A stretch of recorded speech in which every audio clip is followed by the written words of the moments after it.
moi je suis Safia, donc c'est moi qui ai travaillé à la mise en scène avec les seniors. J'espère que vous allez apprécier. Pour commencer, je vous demanderai d'éteindre tous vos portables. Si ce n'est pas déjà fait. Et pour le spectacle, on se revoit après.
Pardonnez-moi, oui, mais il me semble que habitué à, disons, un certain mode de vie. Un mode de vie qui, je vous le rappelle, a pris fin après une série d'événements malencontreux qui m'ont réduit à cette pauvreté et que l'énergie de mon caractère y succomba et que je cessais de me battre et de prétendre au rétablissement de ma fortune.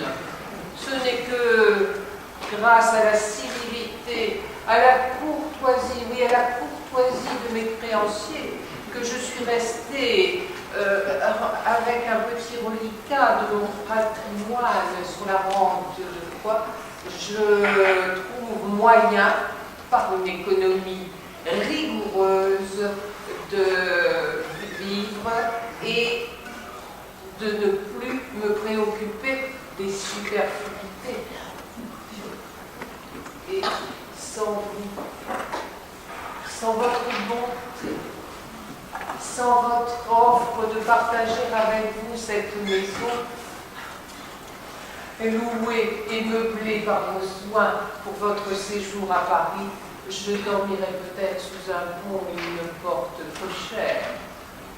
Vous voyez, là où je vois un havre de paix, vous ne voyez que ruines bizarres et antiques. C'est la Providence qui vous a mis chemin. Augustine, vous exagérez. Vous êtes comme tous les Français, bien trop excessifs. Il est vrai, nos affaires étaient un peu moins embarrassées que les vôtres. C'est pourquoi nous vous avons proposé d'aménager avec nous dans cette humble demeure.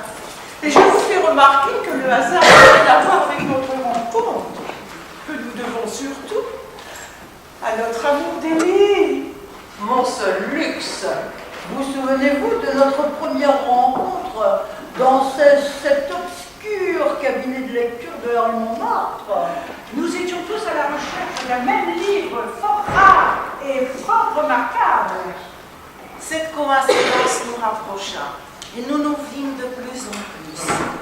J'avoue que nous fûmes étonnés de la prodigieuse étendue de vos lectures et je me sentis l'âme prise de l'étrange chaleur et de la vitale fraîcheur de votre imagination. Et je vis que votre compagnie serait pour nous un trésor inappréciable. C'est pourquoi je vous ai proposé d'aménager ensemble. Nous y avons aussi nos intérêts.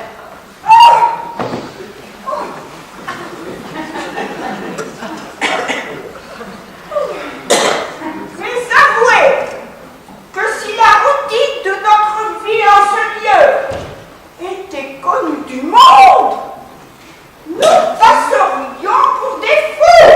Peut-être, mais pour des fous bien inoffensifs, des fous ne recevant aucune personne, aucune visite. Même nos familles ne savent pas où nous habitons. Voilà bien longtemps que les miens ne se soucient plus de moi. Les fous aimant la nuit pour l'amour de la nuit. C'est pourtant au départ la mienne de bizarrerie, cette passion de la nuit. Dans laquelle nous sommes tombés tranquillement. Élodie.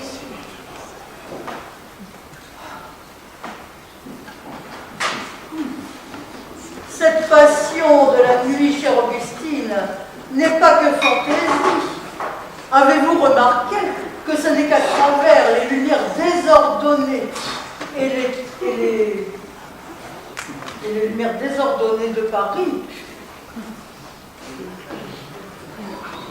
que nous trouvons toute notre exaltation spirituelle?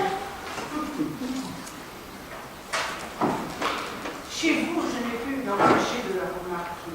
Cette excitation spirituelle, cette façon si particulière que vous avez d'analyser les gens, les choses, vous y prenez un tel plaisir, peut-être même à l'étaler. J'aimais en tirer un grand plaisir. Mais savez-vous que bien des hommes ont pour moi une fenêtre ouverte à la place du cœur? Oh, je ne peux l'ignorer. Vous m'avez donné maintes fois des preuves surprenantes tirées d'une connaissance profonde de nos personnes. Oh, je sens comme un reproche, une remontrance. Non, non, mon ami! Nul reproche de notre part! Cependant, dans ces moments-là, vos idées claires et nettes d'ordinaire deviennent glaciales et discrètes. Votre voix de cantatrice monte alors jusqu'à la voix de terre.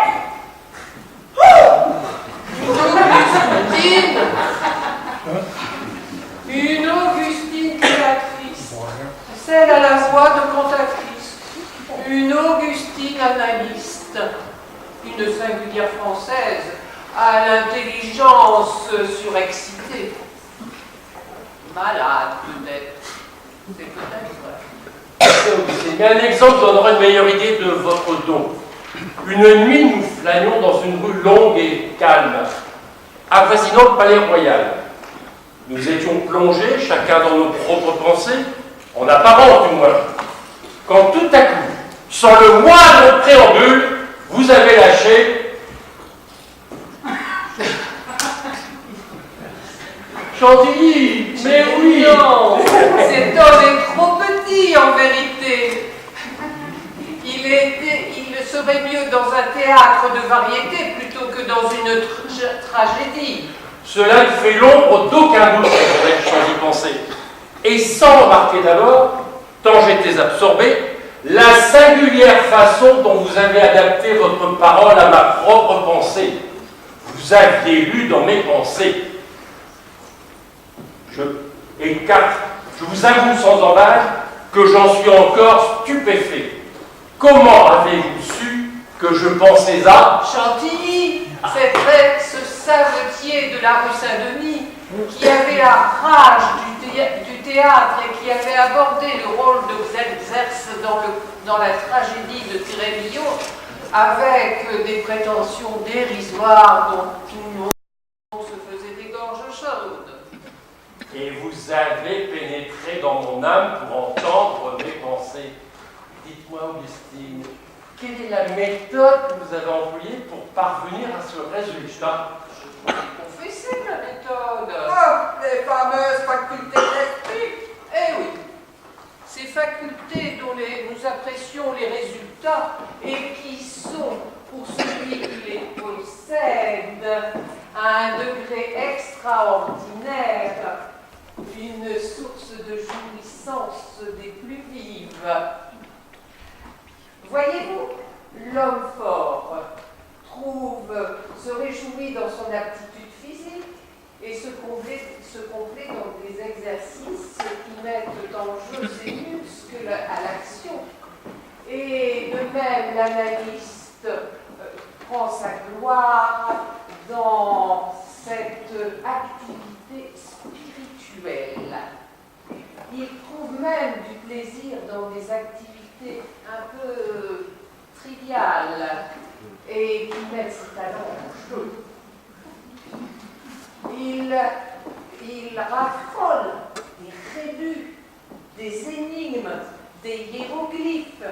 Il déploie dans chaque solution une puissance de perspicacité et qui, dans l'opinion vulgaire, passe pour surnaturel. Chaque résultat est déduit de son naissance même et de son âme et au tout l'air d'une intuition. Mais selon vous, d'où l'on peut tirer cette faculté de résolution? De l'étude des mathématiques, et plus particulièrement de cette très haute branche de cette science qui fut nommée, improprement elle fut nommée, l'analyse. Le principal, l'important, c'est de savoir ce qu'il faut observer. Le joueur ne se confine pas dans son jeu. Il considère la physionomie de son partenaire et la compare soigneusement à ses adversaires. Il examine chaque expression de certitude, de triomphe, de mauvaise humeur. Il remarque quand on joue d'une façon bizarre, une parole involontaire, accidentelle, une carte qui tombe, qu'on ramasse avec anxiété ou avec insouciance.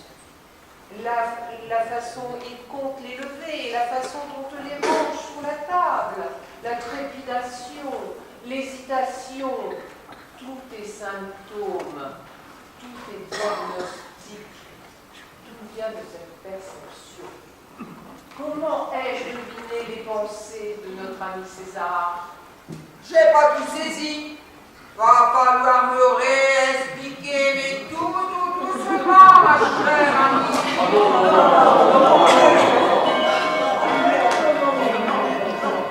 Laissons là nos joueurs de dames, de chèques et de whist. Il est 22 heures. L'heure pour nous. Allez hop, tout le monde dehors.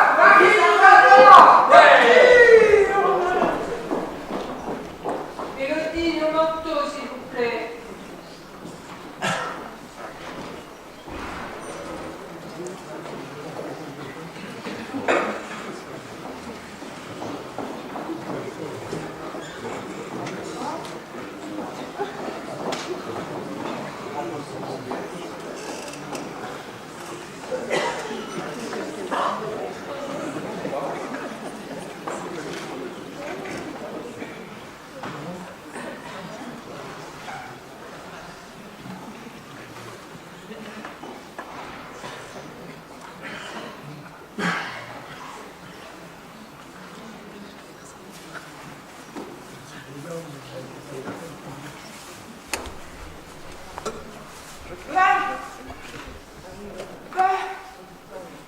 Ils sont tous partis. Venez, venez.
Il n'y a rien de neuf. Toutes ces colonnes sont consacrées à l'exposition universelle. Ah, la tour Eiffel, ce suppositoire criblé de trous, ce squelette disgracieux et géant comme la nomme encore. Mon passant. Ce n'est que ça, il n'y a que ça comme nouvelle. Il y a un fait divers qui pourrait nous intéresser. Vous avez toute notre attention. Double assassinat des plus singuliers. Ce matin, vers 3 heures, les habitants du quartier Saint-Roch ont été réveillés par une suite de cris effrayants qui semblaient venir du 4e étage d'une maison de la rue Morgue que l'on savait occupée en totalité par une dame L'Espanée et sa fille, mademoiselle Camille L'Espanée. Après quelques retards causés par des efforts infructueux pour se faire ouvrir à l'amiable, la grande porte a été forcée avec une pince et 8 ou 10 voisins sont entrés accompagnés de 2 gendarmes. Cependant, les cris avaient cessé, mais au moment où tout le monde arrivait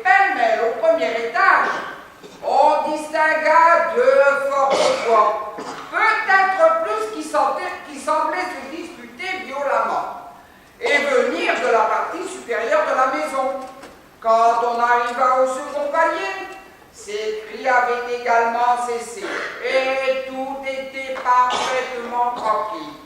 Les voisins se répandirent de chambre en chambre. Est-ce que je continue à lire? Je vous en prie, mon ami. Arrivé à une vaste pièce située sur le derrière, au 4e étage, et dont on força la porte qui était fermée avec la clé en dedans. La porte était fermée, la clé en dedans. Cela est bien étrange.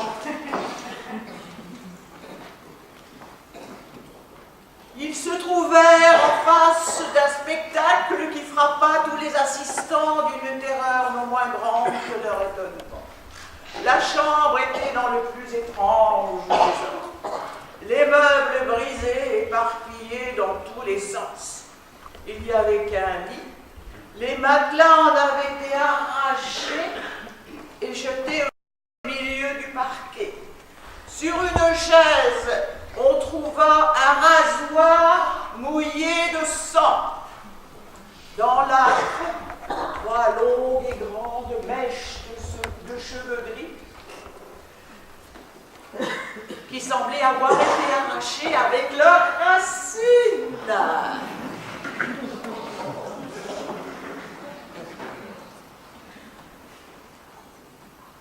Sur le parquet gisaient 4 Napoléons. Une boucle d'oreille ornée d'une topaz, 3 grandes cuillères en argent et 3 plus petites en acier d'Alger.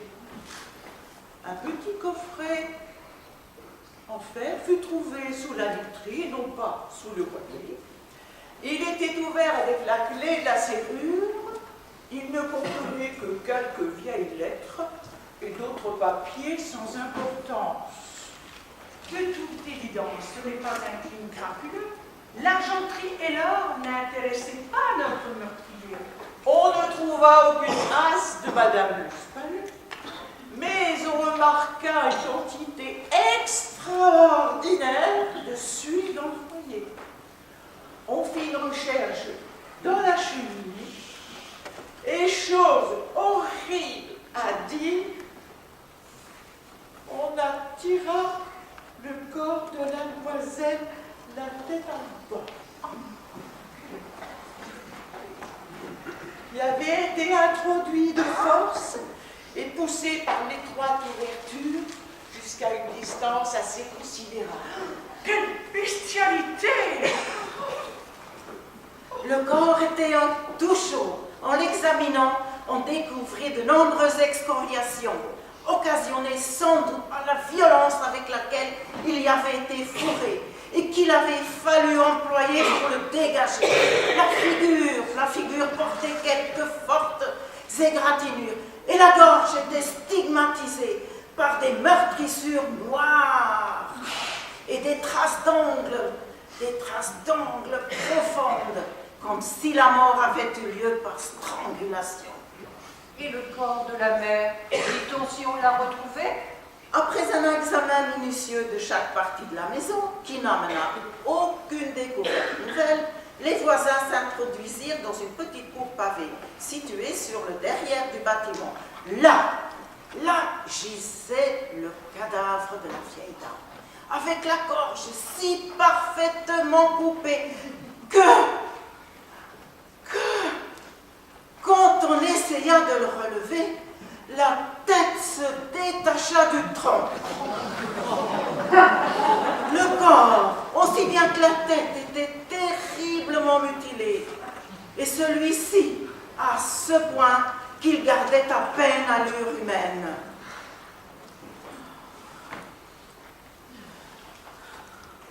Toute cette affaire reste un horrible mystère. Et jusqu'à présent, on n'a pas encore découvert que nous sachions le moindre fil conducteur. Il y a un filet de dernière minute. La police vient d'annoncer l'arrestation et l'incarcération d'Adolphe Lebon, le commis de la maison de banque.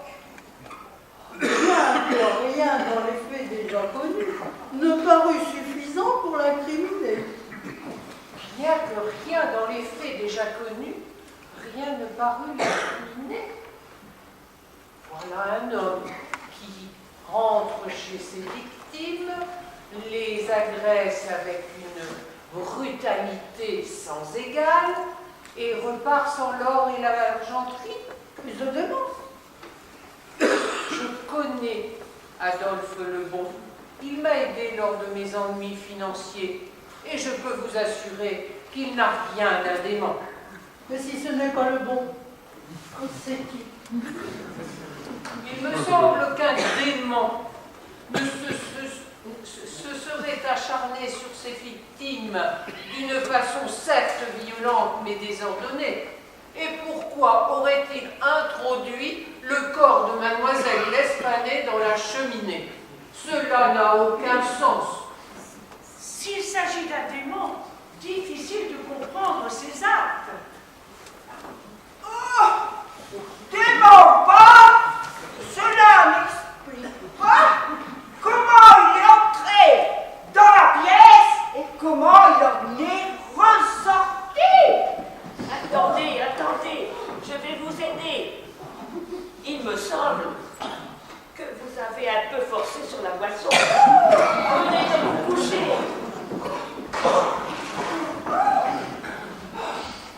Ce sont peut-être les victimes qui lui ont ouvert. Et elles ont fermé la porte derrière elles? Oh non, après son départ, vous en conviendrez, c'est impossible. Les voisins étaient juste devant la porte, donc ils auraient vu les agresseurs. Et dans l'article, il est précisé que les voisins ont été alertés par les cris des victimes, donc elles étaient encore en vie. Et les agresseurs dans la maison. Non, César, cela était plus étrange.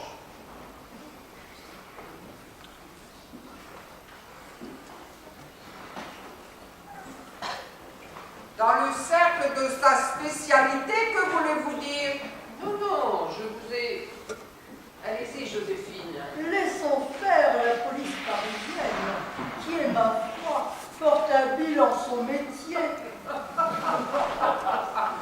Oui, ces agents sont persévérants, ingénieux, rusés et possèdent toutes les qualités que leur fonction requiert spécialement. Je connais les talents d'Auguste Lozé, le préfet, dans le cercle de sa spécialité, bien sûr. Oh ben, je le répète, dans le cercle de sa spécialité, que voulez-vous dire? Que ces mesures sont bonnes et admirablement bien exécutées, mais elles ont pour seul défaut d'être inapplicables dans tous les cas. Il erre sans cesse par trop de profondeur ou trop de superficialité, et un écolier raisonnerait mieux que lui. En conclusion, votre préfet est loin d'avoir résolu le double assassinat de la rue Morgue. Non, ce qui est pire, il semble l'avoir résolu. Et ce pauvre Adolphe Lebon risque d'y perdre la tête. Posons-nous, mes amis, examinons nous-mêmes cette affaire et avant de nous former une opinion. Dois-je comprendre que vous prenez l'affaire en main? Tout à fait. Dans ce cas, voulez-vous entendre les retranscriptions des témoignages? Mais je vous en prie. Voilà qui est sage. Donnez-nous lecture de ces témoignages. Et nous aviserons ensuite si nous nous lançons ou pas dans l'aventure. Connais le nom des témoins. Pauline Dubourg.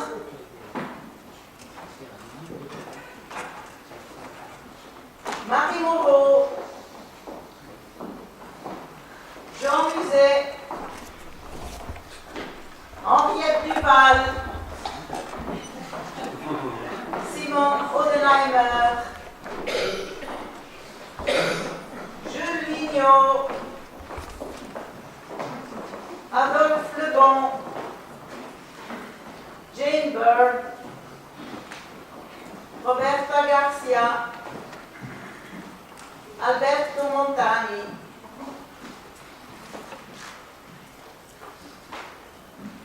Pauline Dubourg, blanchisseuse.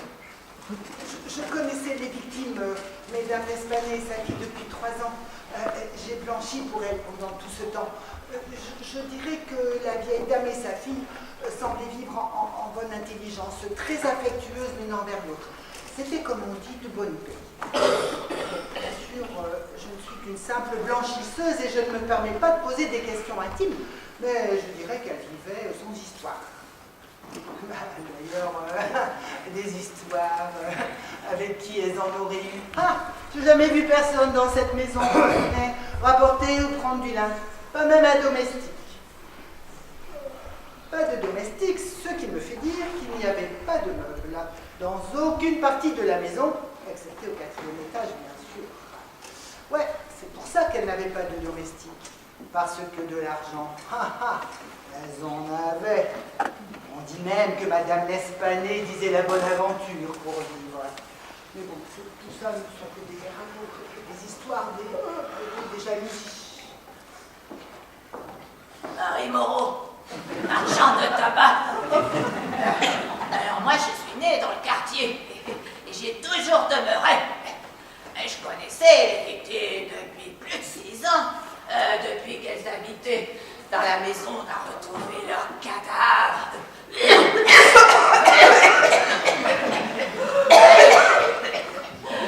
Pour être précise, j'ajouterais que primitivement la maison était habitée par un bijoutier qui sous-louait les appartements supérieurs à différentes personnes. Mais quel con alors! La maison, elle appartenait à l'Espanet. Du coup, elle est venue habiter sa propre maison en refusant d'en louer une seule partie.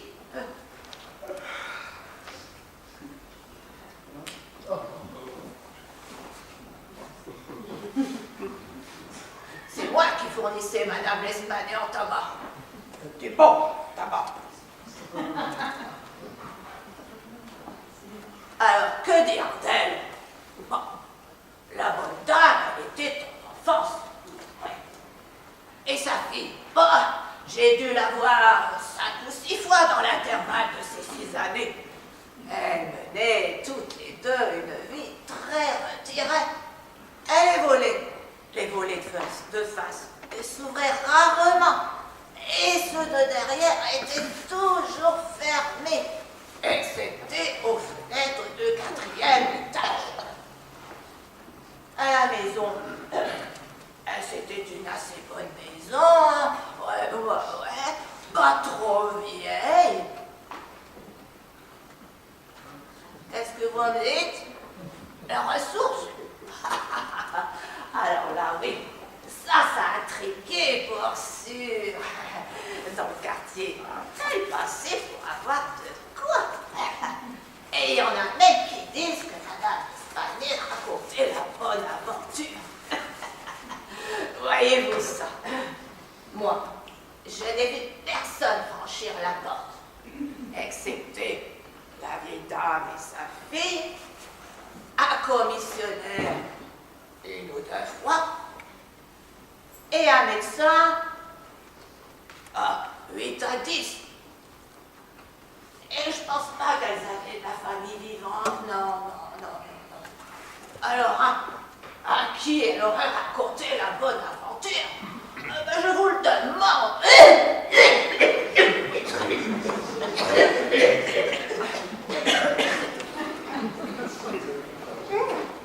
Jean Musset.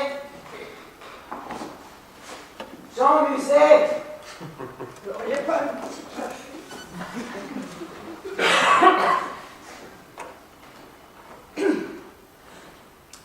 Jean Musset, je suis le gendarme qui est appelé sur les lieux du crime. Le jour du crime, j'ai été mis en réquisition vers 3h du matin. Quand je suis arrivé à la maison des dames de l'Espanet, 30 personnes peut-être s'est forcé de pénétrer à l'intérieur. J'ai ouvert la porte avec la baïonnette, hein, pas avec la pince apportée par le voisin. La porte était à deux battants, ni verrouillée par en haut, ni verrouillée par en bas. Elle a cédé facilement. Tout le temps que la porte eut cédé, les cris ont continué. Soudain, ils ont cessé. C'était des cris très hauts, très prolongés. Non, pas des prix braves escaliers. Non. J'ai grimpé à l'escalier. Arrivé au premier palier, j'ai entendu deux voix. Deux personnes qui se disputaient très âprement. L'une, une voix rude. L'autre, une voix beaucoup plus aiguë, extrêmement singulière. La voix rude était celle d'un Français. Je suis certain que ce n'était pas une voix de femme. Et j'ai compris les mots sacré et diable. L'autre voix, la voix aiguë, était celle d'un étranger. Je ne saurais vous dire si c'était une femme ou un homme, mais je présume qu'elle était espagnole. Quand on est entré dans la chambre, les meubles étaient en 1000 morceaux éparpillés dans tous les sens. Les matelas avaient été arrachés du lit et jetés au milieu. Dans un coin, il y avait une chaise avec un rasoir plein de sang. Quand on a vu tout ce bouleversement, on s'est demandé, mais où sont les dames? Il n'y avait aucune trace d'elles. Mais j'ai vu de la suie dans la cheminée, beaucoup de suie. Alors, j'ai monté le bras dans le conduit, je l'ai monté haut, très haut, et la main sur le manteau. Des cheveux, une tête. C'était le corps de la demoiselle, la tête en bas.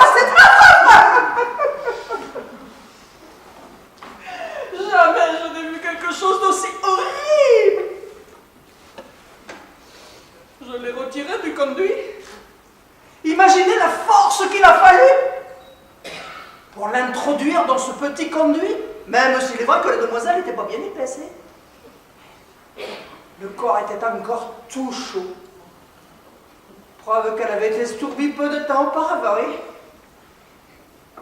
Quant à la vieille dame, elle était à l'extérieur, dans la petite cour derrière du bâtiment. Elle avait été égorgée si profondément que sa tête s'est séparée du corps quand je l'ai touchée.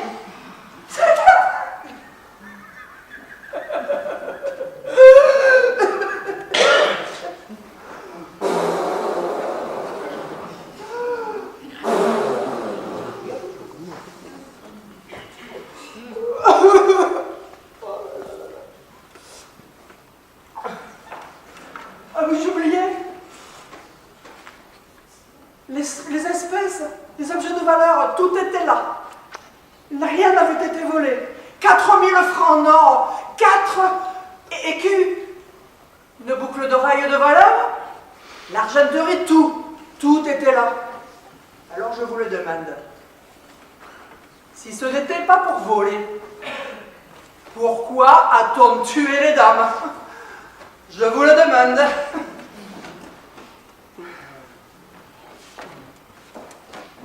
Henriette, tu vas, enferme de mon état et voisine des victimes. Quand j'ai entendu les cris, je suis sortie. Là, il y avait déjà quelques personnes. Un homme a couru chercher des secours. Pendant ce temps-là, nous avons essayé d'ouvrir la porte et comme elle ne venait pas, je suis allée chercher une bâche chez moi. Ce fut peine perdue, la porte ne s'était toujours pas. C'est alors que le gendarme est arrivé et avec sa baïonnette, il l'a ouverte sans peine. Calmez-vous, madame. Calmez-vous. La police est là. Calmez-vous. Voilà, allez-le. C'est horrible.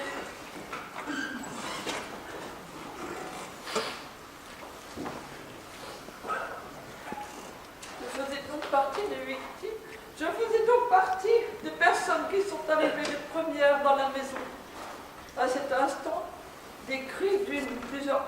en proie aux plus vives douleurs parvenaient de l'intérieur.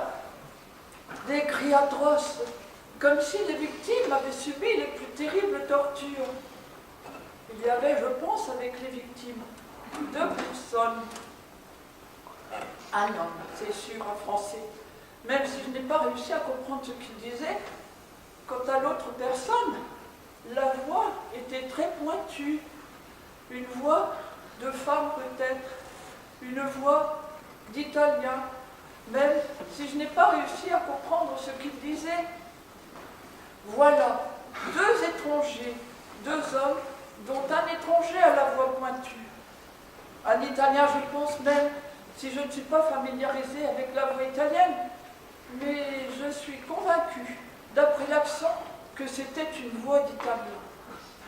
Car ce n'était pas une voix française, et ce n'était pas la voix des victimes. Je les connaissais. J'ai souvent causé avec elles. Non, non, non, non. Ce n'était pas une voix française.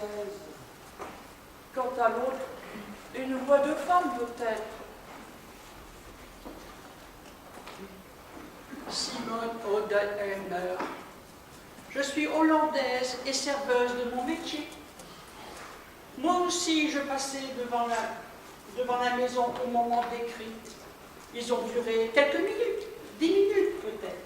C'était des cris prolongés, très forts, très effrayants, des cris navrants. Et je suis moi aussi entrée dans la maison. Et je confirme la déclaration de M. l'huissier. À un seul point, la voix aiguë était celle d'un homme, d'un Français. Je n'ai pas pu distinguer les mots articulés. On parlait haut et vite et d'un ton inégal. La grosse voix était aiguë, plutôt aiguë que bas. Et après, la grosse voix dit à plusieurs reprises « Sacré, diable !» Et une fois, « Mon Dieu !» Voilà, tout ce que je peux dire. Jules Mignot, de la banque Mignot et Fils, située rue de Lorraine. Je suis l'aîné des Mignot. Je ne connaissais pas personnellement les victimes, mais seulement en tant que banquier. Madame L'Espalais avait quelques fortunes et je lui ai ouvert un compte dans ma maison, 8 ans auparavant, au printemps.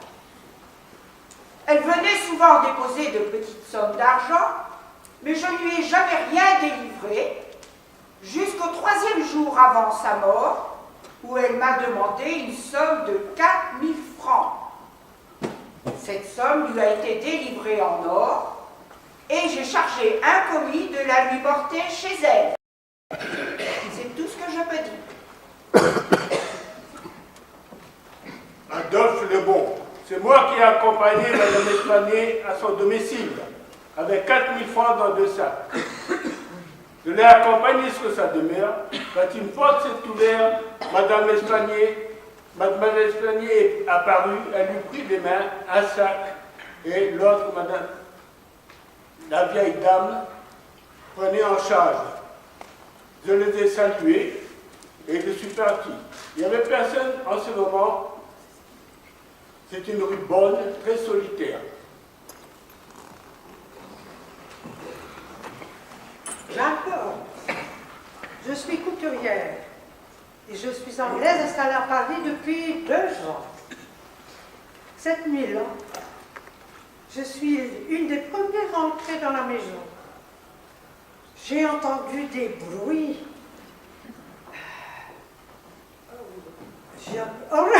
Horrible. J'ai entendu des bruits, des voix qui se disputaient. La voix une était celle d'un Français.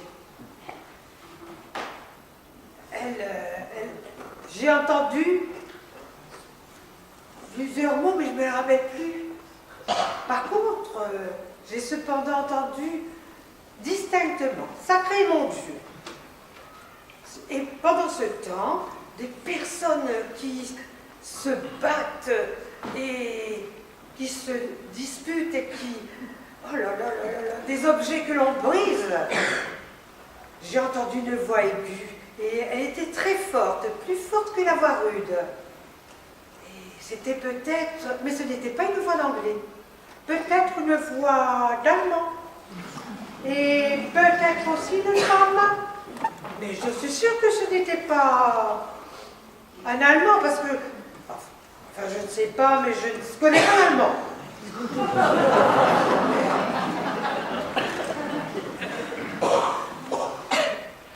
Roberta Garcia, demeurant humaine, entrepreneuse de pompes funèbres,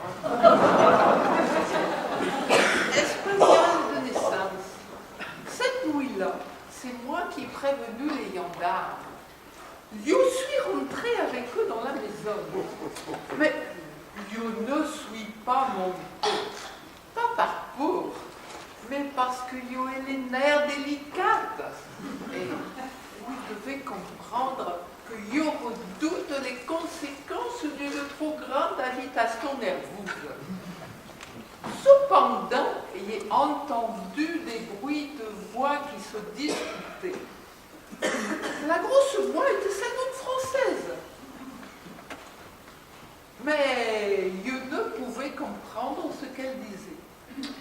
L'autre voix était celle d'un anglais. J'en suis certaine. Même si je ne connais pas cette langue, je sais en reconnaître les intonations.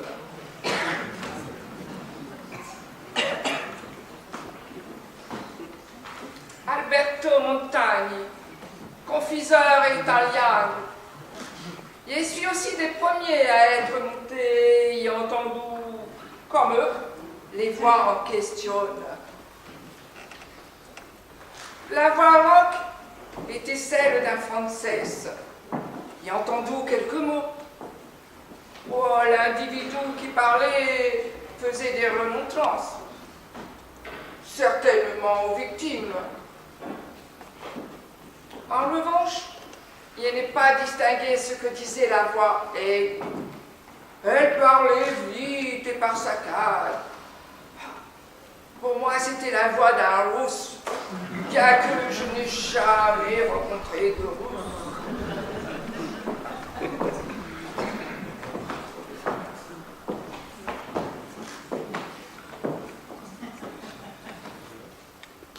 Madame Dumas, je suis médecin. C'est moi qui ai été appelée au point de jour pour examiner les cadavres. Ils gisaient tous les deux sur le fond du sangle du lit dans la chambre où avait été trouvée mademoiselle L'Espagnol. Le corps de la jeune dame était fortement meurtri et excorié. Ces particularités s'expliquent suffisamment par le fait de son introduction dans la cheminée. La gorge était singulièrement écorchée. Il y avait au-dessous du menton plusieurs égratignures profondes résultant, ainsi qu'une rangée de taches livides résultant de la pression des doigts. Les globes des yeux sortaient de la tête. La face était extrêmement décolorée. La langue était coupée à moitié. Au creux de l'estomac se manifestait une large meurtrissure provoquée selon toute apparence par la pression d'un genou. La victime, il y a eu strangulation. La victime a été étranglée par un ou plusieurs individus inconnus. En revanche, la cause du décès de Madame L'Espagnol est plus complexe. Son corps est horriblement mutilé. Tous les os de la jambe et du bras gauche plus ou moins fracassés. Le tibia gauche brisé en esquille, ainsi que les côtes du même côté. La tête a été détachée du tronc et singulièrement broyée comme le reste du corps.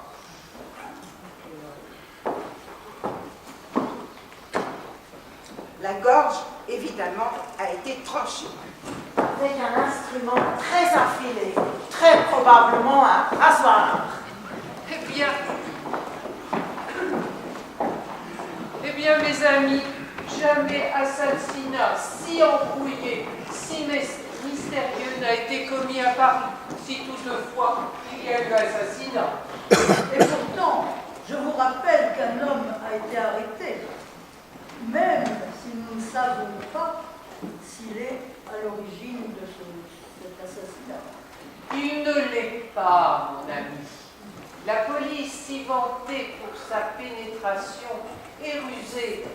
Sans plus, une enquête nous apportera de l'amusement. Nous allons sur les lieux, nous irons sur les lieux, nous les examinerons avec nos propres yeux. Je connais bien Auguste Lozé. Nous obtiendrons sans peine une autorisation. Élodie, les manteaux.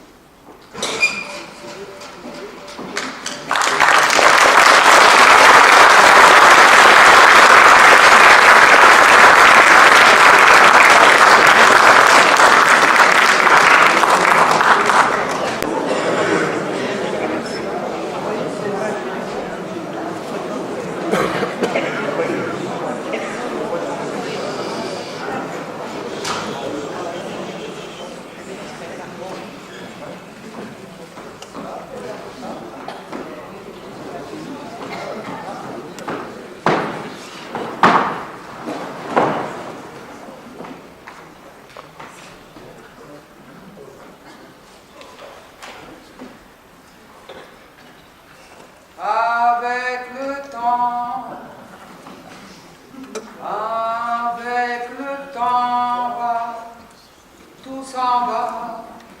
On oublie le visage et on oublie la voix. Quand le cœur ne bat plus, c'est pas la peine. Faut laisser faire, et c'est très bien. Avec le temps va, tout s'en va. L'autre qu'on adorait, qu'on cherchait sous la pluie, l'autre qu'on devinait au détour d'un regard, entre les lignes, entre les mots, et sous un phare d'un serment maquillé, qui s'en va vers sa nuit. Avec le temps, tout s'évanouit.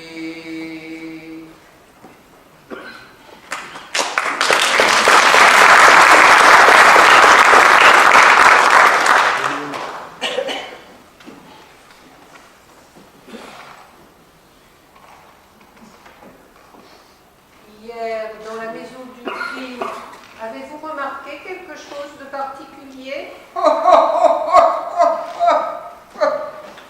Qu'y a-t-il de drôle dans ma question, mon ami? Après que l'autorisation nous fut accordée de nous rendre, accompagnés d'un gendarme sur le théâtre du crime, où gisaient encore les 2 cadavres, et que nous passâmes plusieurs heures à analyser minutieusement toutes choses, sans en excepter les corps. Je me suis assoupi car le vin me montait à la tête.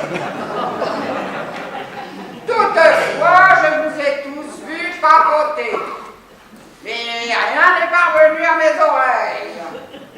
D'ailleurs, notre amie Rose est encore couchée. Elle supporte moins bien l'ivresse que nous autres. Mais pour répondre à votre demande, bah non, j'ai rien remarqué de particulier.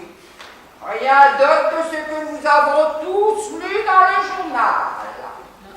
Le désordre de la chambre, les corps des victimes, et il me semble que nous avons analysé minutieusement toutes choses, sans en excepter les corps et les autres pièces. Qu'y avait-il d'autre à voir que nous n'ayons vu?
semble que le mystère reste insoluble par la raison même qui devrait le faire regarder comme facile à résoudre. Facile à résoudre, hein, voyez-vous ça? Je veux parler du caractère excessif sous lequel il apparaît. Tout paraît tellement incroyable dans cette histoire.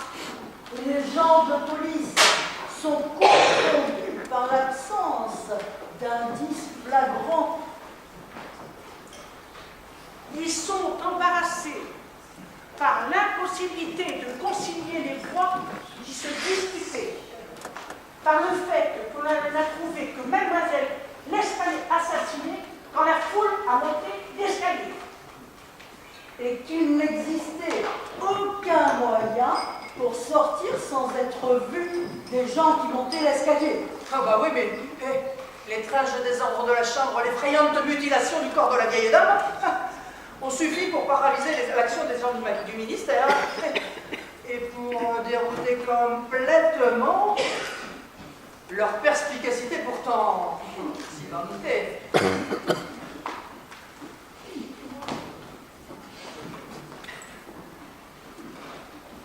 Nous attendons maintenant un individu qui, bien qu'il ne soit pas l'auteur, peut-être pas l'auteur de ce crime, se trouve en partie impliqué dans sa perpétration. Il est probable qu'il soit innocent de la partie atroce du crime. J'espère que vous ne vous trompez pas dans votre hypothèse, car c'est sur cette hypothèse que nous fondons l'espoir de la résoudre intégralement. L'homme arrive ici, dans cette chambre, d'une minute à l'autre. Il est vrai qu'il peut fort bien ne pas venir, mais il y a quelques probabilités pour qu'il vienne. S'il vient, il faudra le garder. Attendez, je vais chercher les armes. Voici des armes.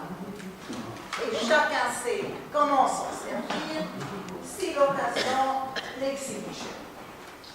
Bien évidemment, Les voix qui se disputaient, les voix entendues par les gens qui montaient l'escalier n'étaient pas celles de ces malheureuses femmes. Ceci est plus que prouvé par l'évidence. cela vous débarrasse pleinement de savoir si la vieille dame aurait assassiné sa fille et se serait ensuite suicidée. Par la force de la Madame l'Espagnol, était absolument insuffisant pour introduire le corps de sa fille dans la cheminée, de la façon la découverte. Et la nature des blessures trouvées sur sa propre personne exclut entièrement l'idée d'un suicide. Le meurtre a donc été commis par des tiers. Et la voix de ces tiers sont bien celles qu'on a entendues se quereller. Permettez-moi maintenant d'appeler votre attention, non pas sur les dépositions relatives aux voix, mais à ce qu'il y a de particulier dans ces dépositions. Avez-vous remarqué quelque chose de particulier? Je remarquai que pendant que tous les témoins s'accordaient à considérer la grosse voix comme étant celle d'un Français, il y avait grand désaccord relativement à la voix aiguë. Et comme l'a dit un seul individu, à la voix âpre. Vous n'avez rien distingué de particulier. Cependant, il y avait quelque chose à observer. Les témoins, remarquez-le bien, sur la voix grave sont unanimes. Mais en ce qui concerne la voix aiguë, il y a une particularité. En ceci que quand une Hollandaise, Simone Odenheimer, une Anglaise, Jane Burge, une Espagnole, Roberta Garcia, et un Italien, Alberto Montali en parle, chacun en parle comme si c'était la voix d'un étranger. Chacun la compare non pas à la voix d'une personne dont la langue lui serait familière, mais justement au contraire. Le français, notre gendarme, Jean Musée, présume que c'est une voix espagnole Et il aurait pu distinguer quelques mots s'il était familiarisé avec la voix espagnole. La hollandaise, la Simone Odenheimer, affirme qu'il s'agit d'une voix française. Quant à Jeanne Bird, elle estime que c'est une voix allemande, alors qu'elle n'entend rien à l'allemand. L'espagnol Roberta Garcia est positivement sûr que c'est une voix anglaise, mais elle en juge uniquement par les intonations, car elle n'a aucune connaissance de l'anglais. Alberto Montani croit une voix de russe, mais il n'a jamais parlé avec quelqu'un natif de Russie.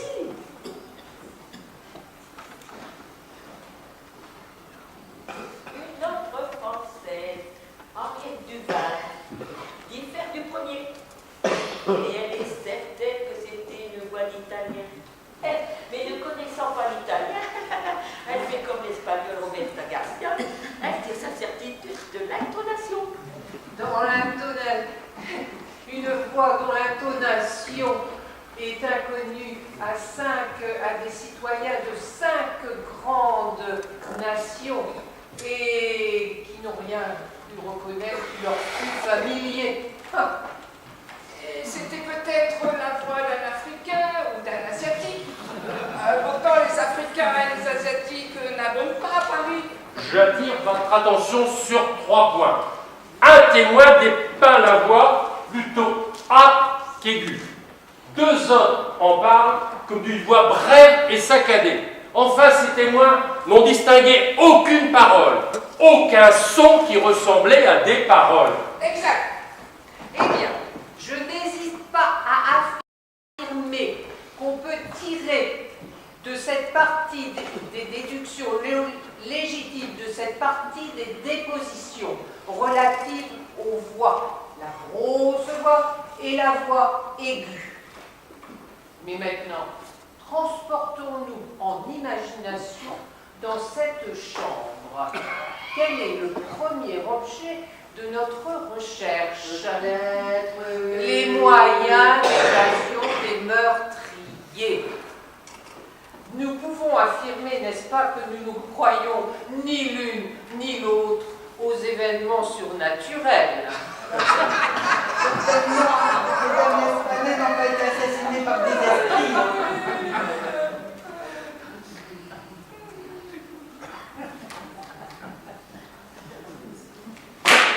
Examinons donc un à un les moyens d'évasion.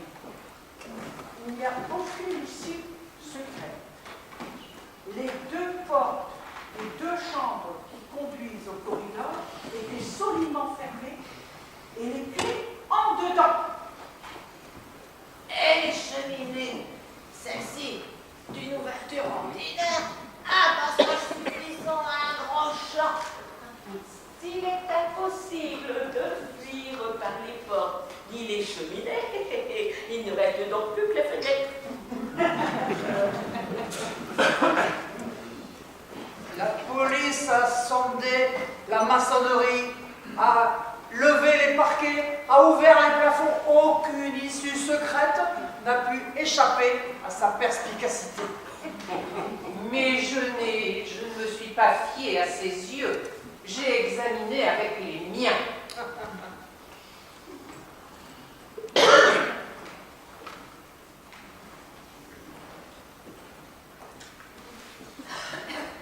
Il a fallu que les meurtriers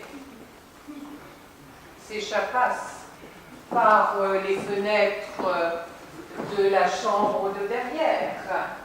Maintenant, amené à cette conclusion, il va falloir que je démontre cette impossibilité apparente, que cette impossibilité apparente existe en réalité.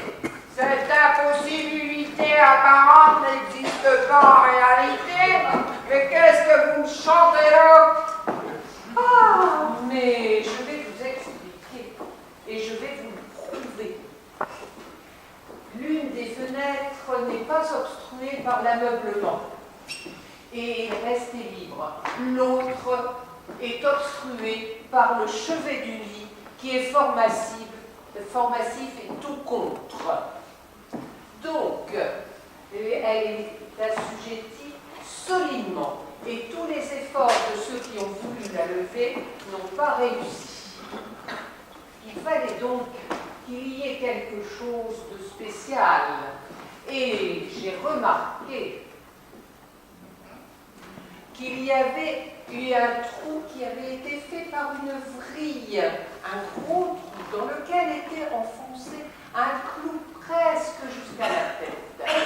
Dans l'autre châssis, je remarquais la même chose.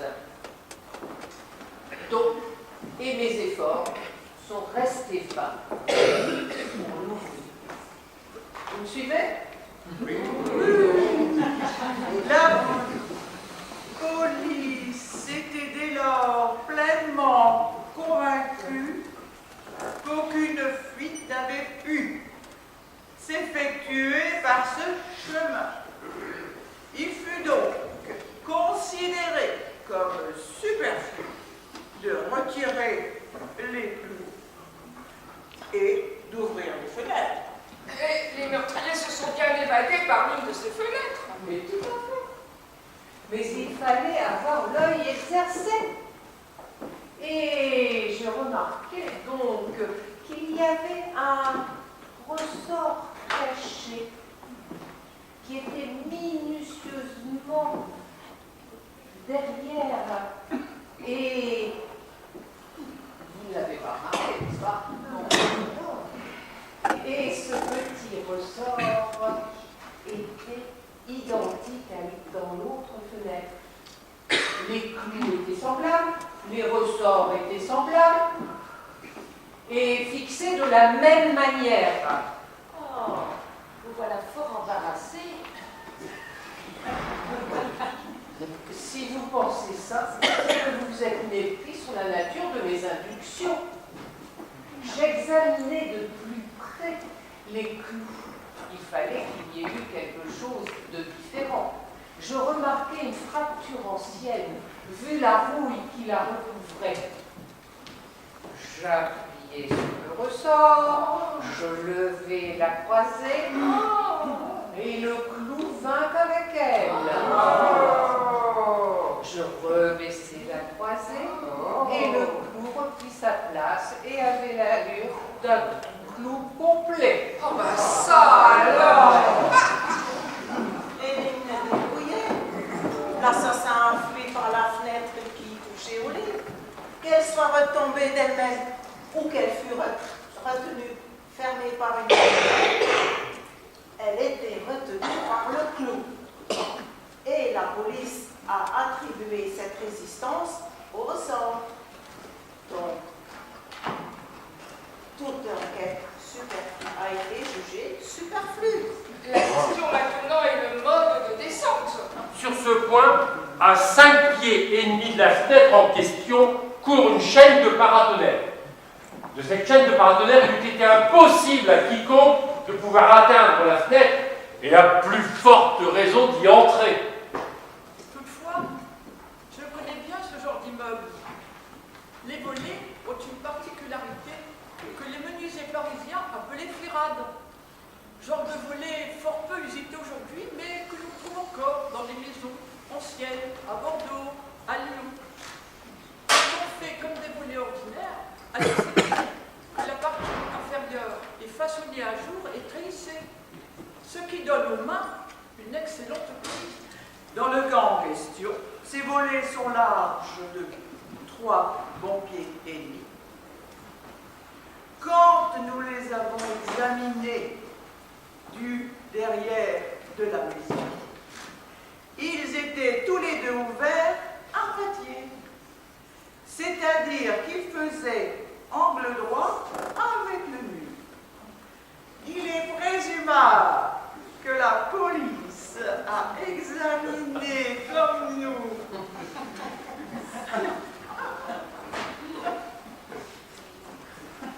les derrière du bâtiment, mais en le regardant du derrière, elle n'y a pas attaché l'importance nécessaire.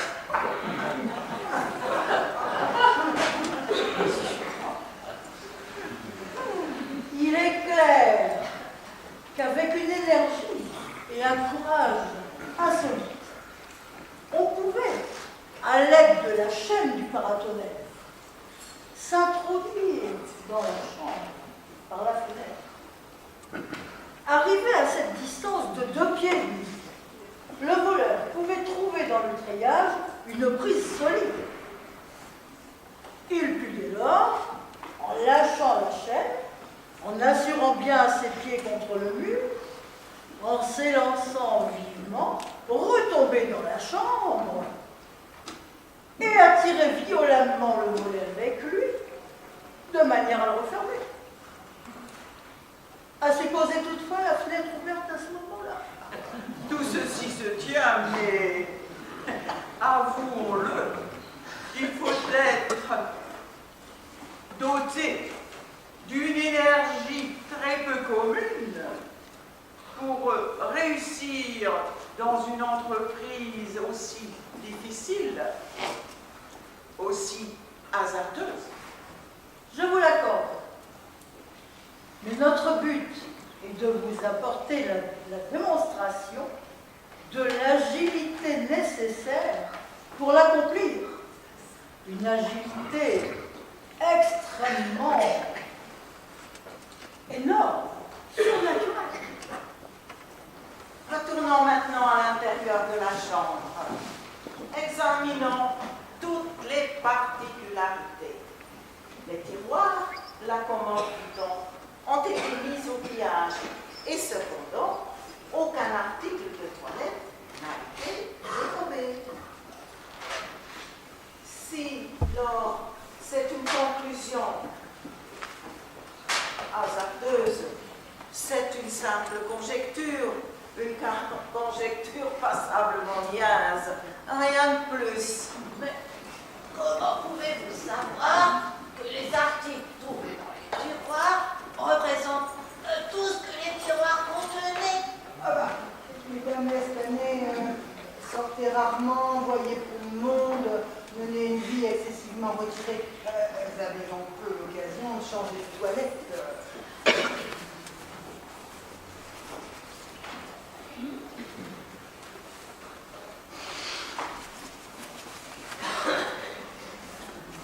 Et si un voleur en avait pris quelques-uns, pourquoi n'aurait-il pas pris les meilleurs? Et pourquoi ne les aurait-il pas tous pris?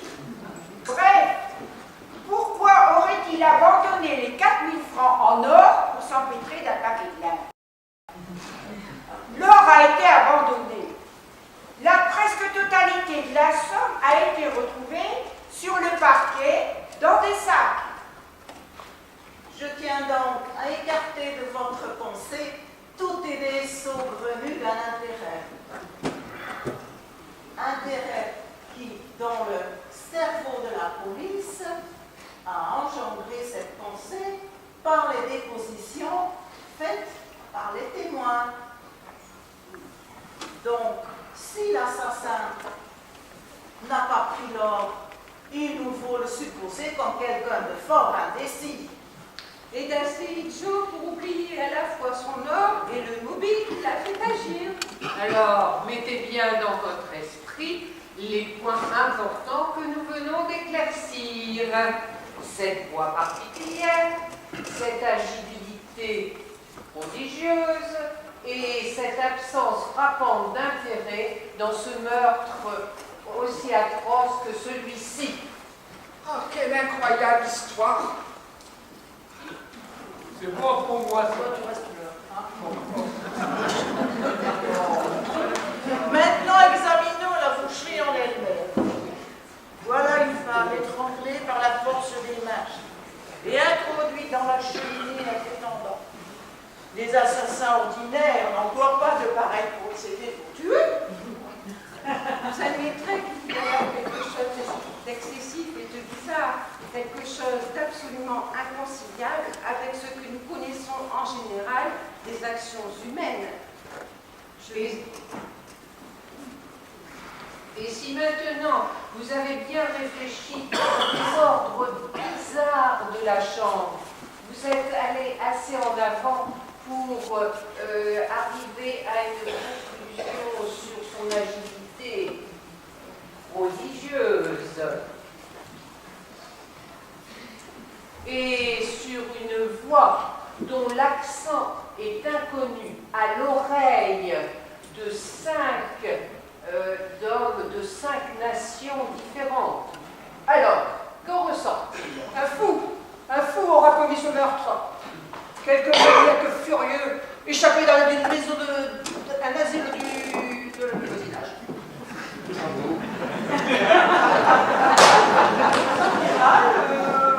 Votre idée est presque applicable, mais les fous font partie.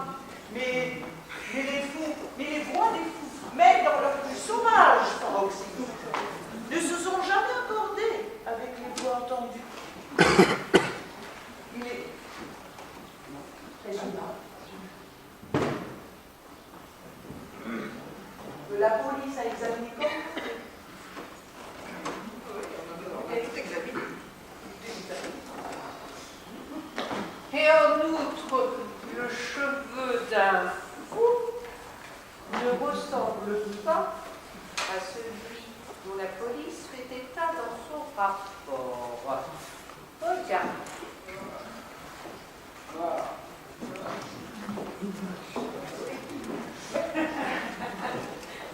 C'est moi qui dégageais cette petite mèche de cheveux de la main crispée et rigide de Madame l'Espagnole. Ces cheveux-là sont bien extraordinaires. Ce ne sont pas des cheveux humains.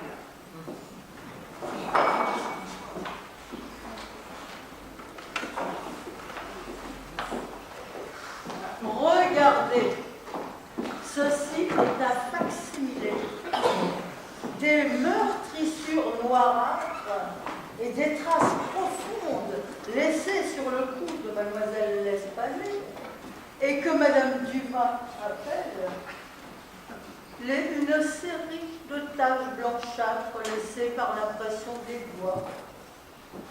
Ce dessin démontre la force et la poigne qu'il a fallu. Rien ne prouve que les doigts aient glissé. Gendarme Musset, approchez.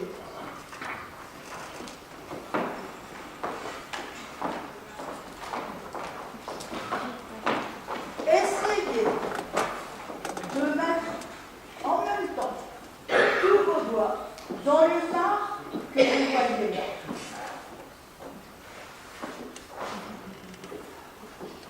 Impossible! Il est probable que nous ne fassions pas cette simulation de manière conclusive.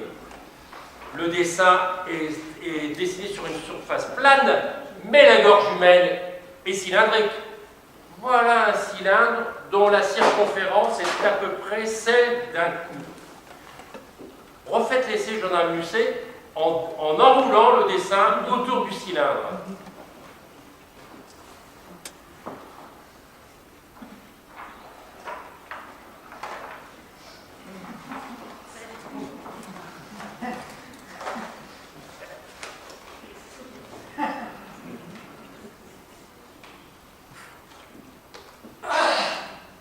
Ceci est encore plus difficile que la première fois.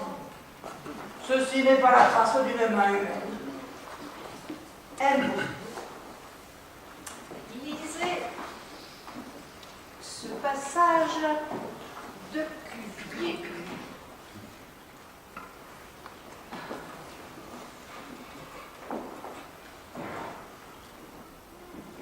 Eins, deux, trois, à,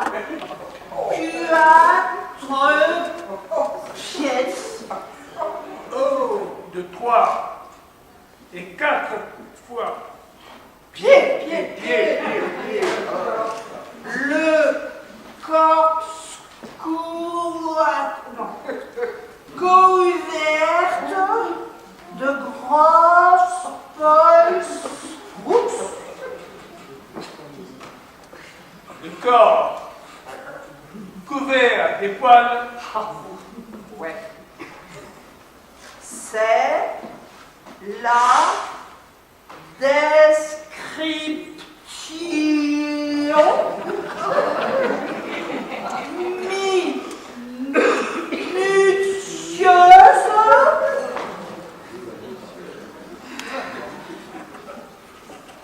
des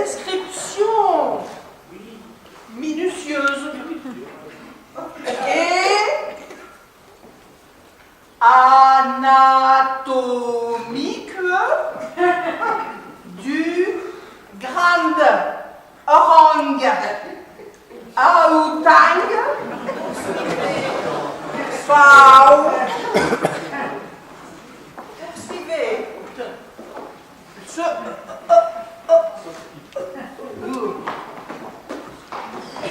Alors, ce singe célèbre est de tous les animaux celui qui ressemble le plus à l'homme par la forme de sa tête et le volume de son cerveau.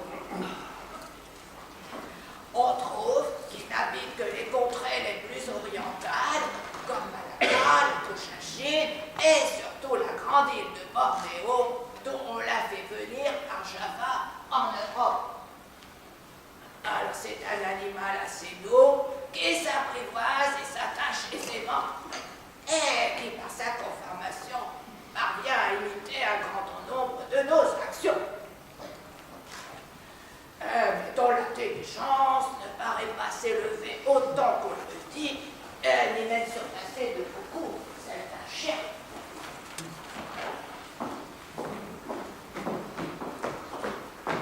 Est-ce que cet horrible meurtre aurait été commis par un fou? Comment êtes-vous amené à cette conclusion? La possibilité de l'animal à imiter l'exacte la description des mains et du doigt. Et j'oublie bien le désaccord de son dessin.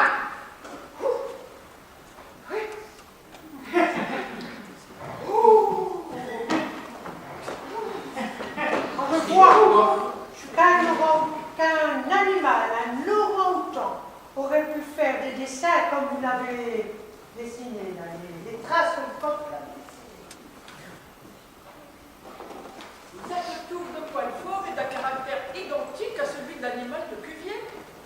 Mais je ne suis pas à l'aise avec tous les détails de cet horrible massacre.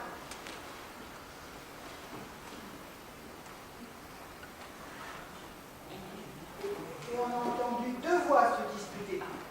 Et l'une d'elles était celle d'un Français qui disait Mon Dieu, mon Dieu, mon Dieu. Eh oui, mon Dieu.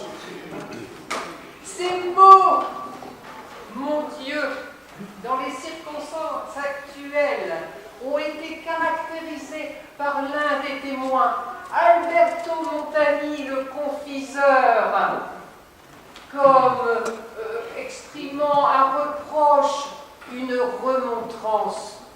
Eh bien, c'est sur ces deux mots que j'ai fondé l'espérance de débrouiller complètement cette énigme. Un Français a une connaissance du meurtre. Il est possible, il est même plus que probable qu'il ne soit pas l'auteur de ce crime affreux.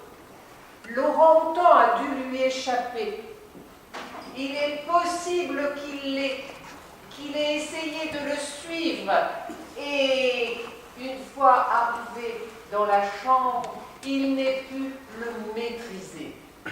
L'animal est toujours en fuite. Si le Français en question est, comme nous le supposons, innocent à ce massacre, l'annonce que nous avons mise hier dans les locaux du journal Le Monde devrait l'amener ici. J'en ai inventé des choses hier soir.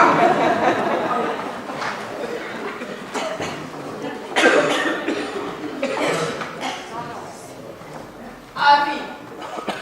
On a trouvé dans le bois de Boulogne le matin du 5 mai. Le matin du 5 mai. Et c'est le jour de l'assassinat. Évidemment.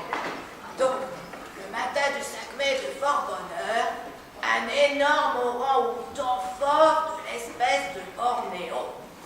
Le propriétaire, qu'on sait être un marin appartenant à l'équipage maltais, peut retrouver l'animal après s'en avoir donné un signalement satisfaisant et rembourser quelques frais à la personne qui s'en est emparée et qui l'a gardé. S'adresser rue du Faubourg Saint-Germain, etc., etc. Comment on peut plus savoir que c'était un marin? Il appartenait à un navire maltais. Nous ne le savons pas. Nous n'en sommes pas sûrs. Mais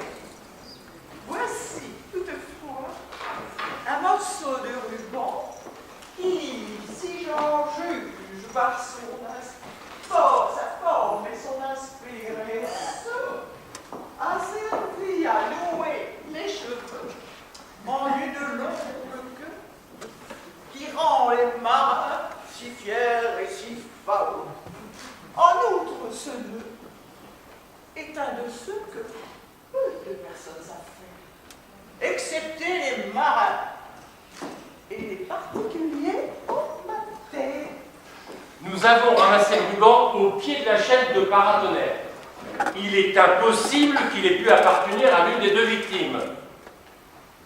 De toute façon, si on s'est trompé en admissant de ce ruban que le Français est un marin appartenant à un navire maltais, nous n'aurons fait de mal à personne avec notre annonce. Attendez. Si nous sommes dans le vrai, le Français qui a connaissance du meurtre et se croyant innocent, il raisonnera ainsi. Je suis innocent. Je suis pauvre. Mon orang-outan est un grand. Pourquoi le perdrais-je? Par quelques niaises, appréhension, de danger.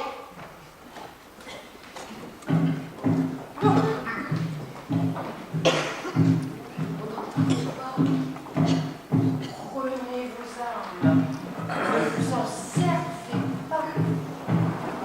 Vous ne les montrez que sur un signal de moi. Allez ouvrir.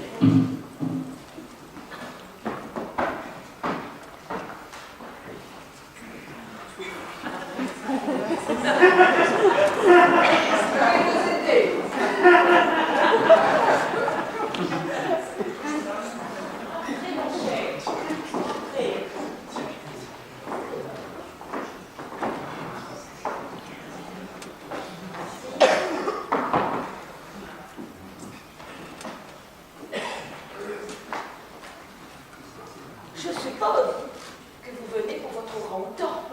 Évidemment.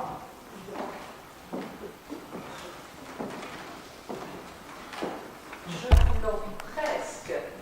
C'est un animal remarquablement beau et certainement d'un grand prix. Quel âge lui donnez-vous bien? Oh, je ne saurais trop vous dire, peut-être 4 ou 5 ans. Vous l'avez ici? Oh non, nous n'avons pas d'endroit commode pour le garder. Il est dans une écurie de manège près d'ici, rue du Bourg. Vous pourriez l'avoir demain matin, à condition de pouvoir prouver votre titre de propriété. Oh, certainement, oui, madame, il est à moi. Oh, nous serions fort désolés de nous en séparer. Je n'entends pas que vous ayez fait tant de mal pour rien. Je n'y ai pas compté. Mais cependant, je donnerais bien une récompense à la personne qui a retrouvé l'animal. Une récompense raisonnable, s'entend. Que donneriez-vous? Je vais vous le dire. Vous allez, pour notre récompense, nous raconter tout ce que vous savez des assassinats de la rue Morgue.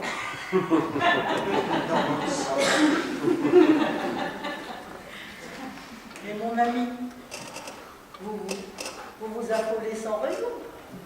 Nous ne voulons vous faire aucun mal. C'est mon honneur de femme d'un certain rang. Nous n'avons aucun mauvais dessein à votre enfant. Je sais parfaitement que vous êtes innocent des horreurs de la rue Morgue. Mais il se peut que vous soyez quand même un peu impliqué. Par rapport à tout ce que nous vous avons dit, vous devez vous douter que nous avons eu sur cette affaire des moyens d'information dont vous n'auriez jamais pu imaginer.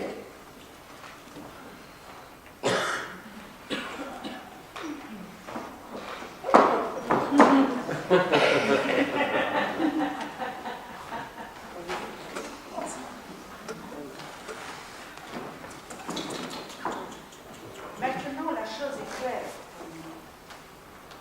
Vous n'avez rien fait que vous auriez pu éviter. Rien à coup sûr qui vous rende coupable. Vous auriez pu voler impunément.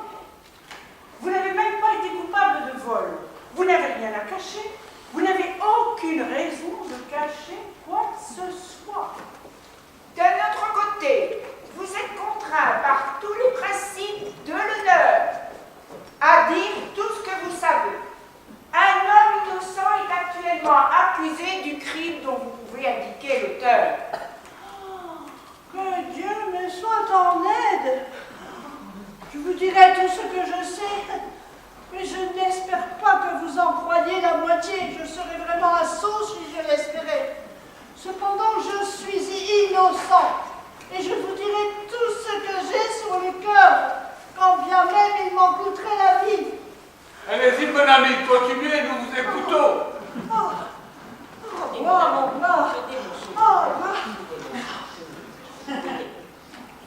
Allez, un petit roman.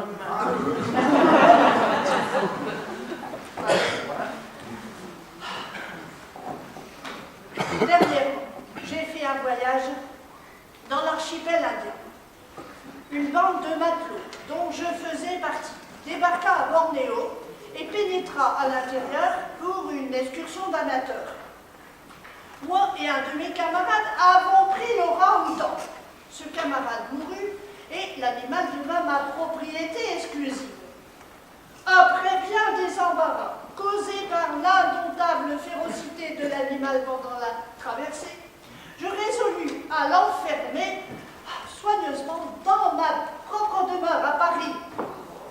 Et pour ne pas attirer sur moi l'insupportable curiosité des voisins, je l'avais soigneusement enfermé, jusqu'à ce qu'il eût guéri d'une blessure au pied qu'il s'était faite à bord avec une esquive. Mon projet, finalement, était de le vendre.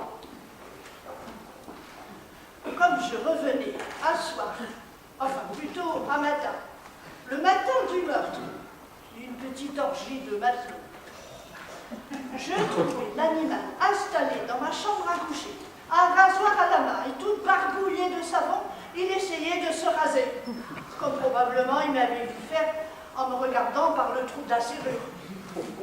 Terrorisé, je me suis quelle partie prendre. Je ne savais pas vraiment quoi faire. D'habitude, j'avais dompté l'animal, même dans ses accès les plus furieux, par des coups de fouet. Mais, à la vue du fouet, l'orang-outan bondit vers la porte de la chambre, dégringola les escaliers, aperçut la fenêtre ouverte et il s'élança dans la rue. Désespéré, je poursuivis le singe. Celui-ci s'arrêtait de temps en temps, se retournait, me faisait des grimaces jusqu'à ce qu'il se vit près d'un train. Et il continuait sa course. Cette chasse dura un bon bout de temps. Les rues étaient profondément tranquilles. Il pouvait être 3 heures du matin. En prenant un passage derrière la rumeur, l'attention du fugitif fut attirée par une lumière qui provenait de la chambre de Madame L'Espanais au 4e étage de sa maison.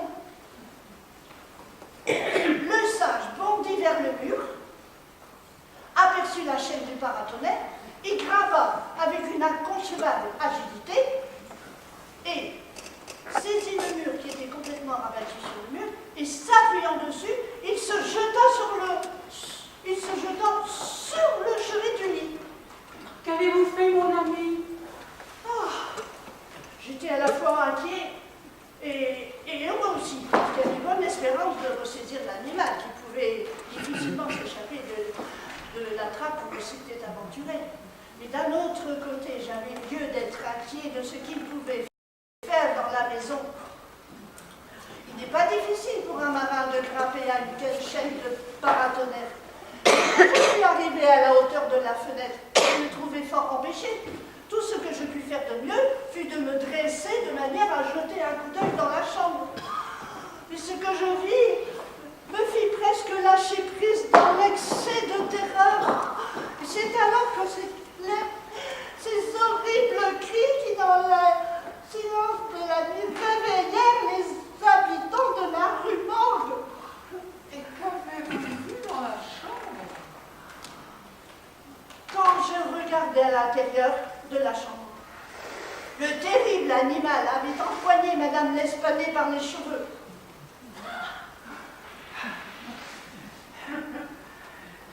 Et les cris et les efforts de la vieille dame eurent pour effet de changer en fureur les dispositions probablement pacifiques de l'orang-outan. D'un coup rapide de son bras musclé, il sépara la tête du corps et la vue du sang transforma sa fureur en frénésie. Il grinçait des dents, il battait il jetait du feu par les yeux et il se jeta sur le corps de la fille.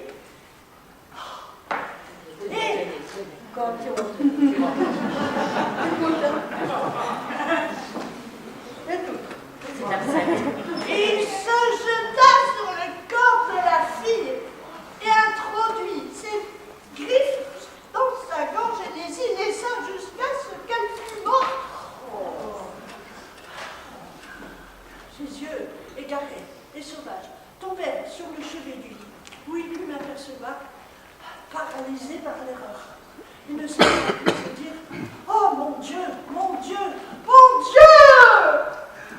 La furie de la bête, qui sans aucun doute se souvenait du terrible fouet, s'est alors immédiatement transformée en frayeur. Et sachant qu'elle avait mérité un châtiment, elle a cherché à cacher toutes les traces sanglantes de son action. Exact. La bête bondissait dans la chambre, bousculant et brisant tout l'immeuble à chacun de ses mouvements et arrachant les matelas du lit. Finalement, il s'empara du corps de la fille et le poussa dans la cheminée, dans l'attitude où elle fut trouvée.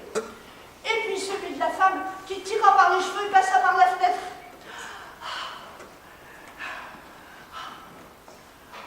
Comme le singe s'approchait de la fenêtre avec son fardeau tout mutilé, je me baissai, épouvanté, et me laissai couler le long de la chaîne du paratonnerre, et je m'enfuis tout d'un trait jusque chez moi, redoutant les conséquences de cette abominable boucherie.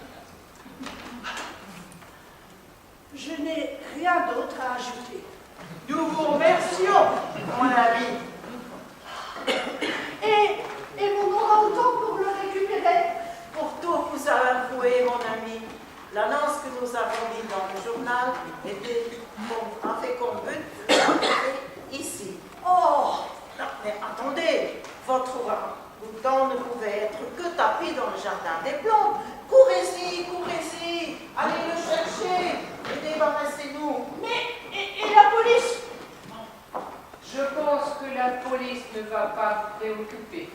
Mais attendez-vous à une de ses visites pour qu'elle vérifie vos propos. Et désormais, vendez votre fauve et laissez les orang-outans dans leur milieu naturel.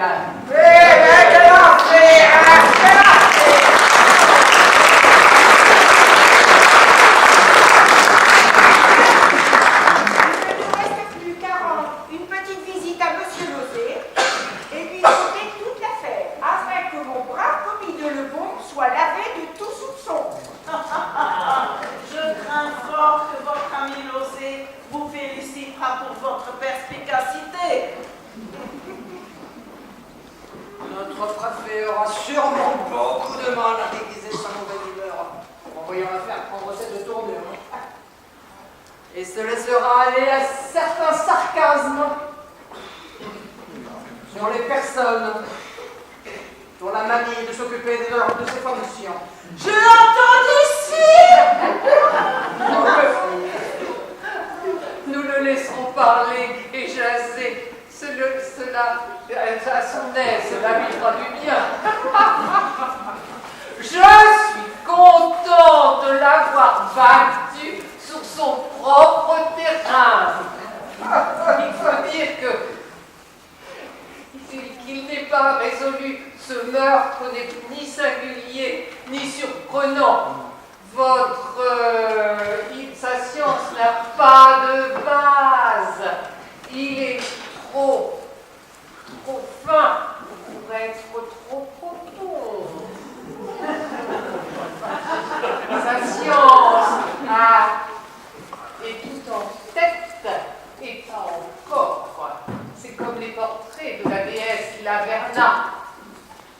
dirais même, tout en tête et en épaule, comme une morue.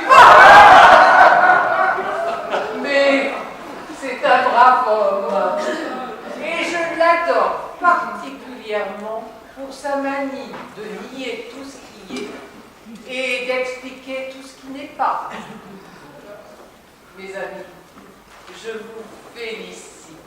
Nous venons de résoudre notre première enquête. Et si vous le voulez bien, ce n'est que le début.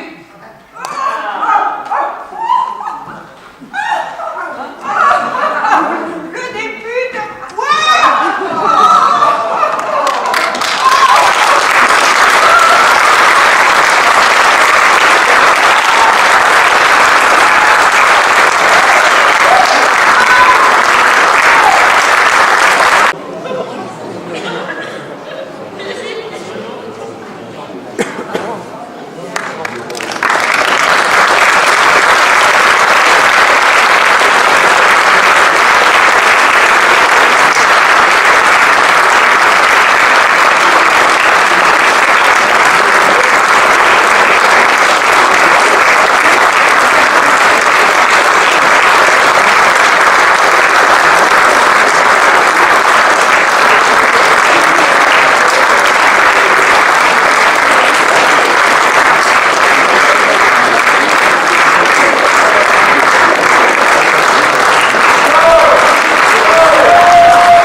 Je remercie tout d'abord toute l'équipe.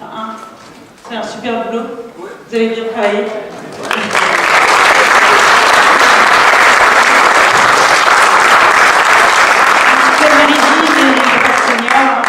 Qui permet à ce qu'ils travaillent avec des professionnels. Du coup, voilà. Je remercie aussi la salle Alain Colas et Alain.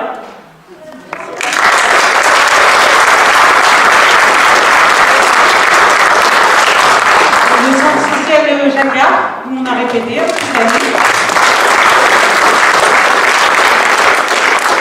Ainsi qu'Emmaüs de Nièvre, qui nous a prêté du mobilier.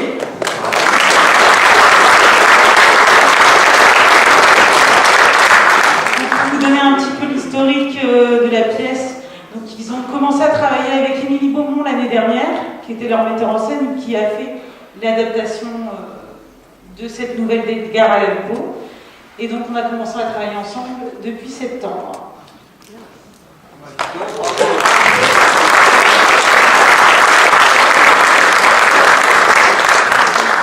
Donc on a une petite boîte à l'entrée. En fait c'est juste pour rembourser un peu les décors et accessoires. Il n'y a rien d'obligatoire. C'est vraiment parce que chacun y a mis un peu de sa poche.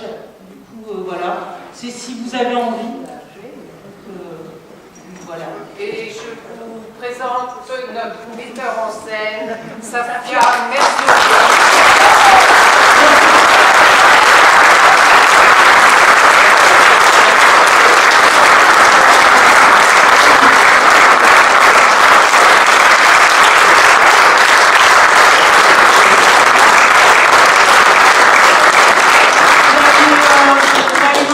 C'est plus sympa. Si vous voulez venir rencontrer les comédiens et l'équipe, il n'y a pas de souci. Bah, tout de suite.